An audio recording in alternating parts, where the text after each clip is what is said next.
Réalité planétaire, les revendications autochtones à l'échelle mondiale. Tous les peuples autochtones éprouvent un profond attachement à leur territoire et voudraient le gérer eux-mêmes.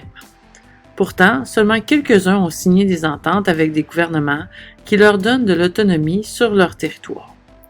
Ailleurs, des Autochtones vivent sur le territoire, mais ils ont perdu des droits et leur mode de vie est menacé. C'est pourquoi la plupart des peuples autochtones font des revendications.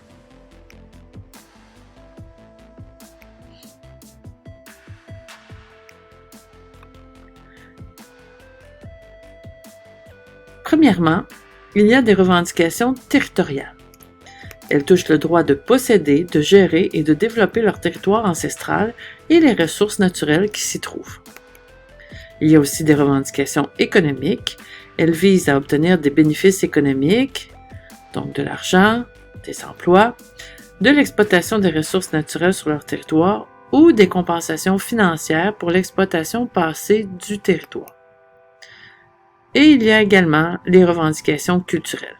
Elles concernent la préservation de leur identité culturelle, soit la langue, la coutume et l'éducation. Les différentes instances auprès desquelles les peuples autochtones peuvent faire valoir leurs revendications sont les gouvernements des pays où ils vivent, les tribunaux, ainsi que l'ONU, l'Organisation des Nations Unies. Sur l'image ici, on voit les aborigènes d'Australie. Donc, en 2019, la Haute Cour d'Australie a jugé que la construction d'infrastructures sur les lieux rituels des aborigènes leur avait causé une perte culturelle et une souffrance spirituelle. Le gouvernement doit leur verser une indemnité de 2,5 millions de dollars australiens, ce qui est environ 2,4 millions de dollars canadiens.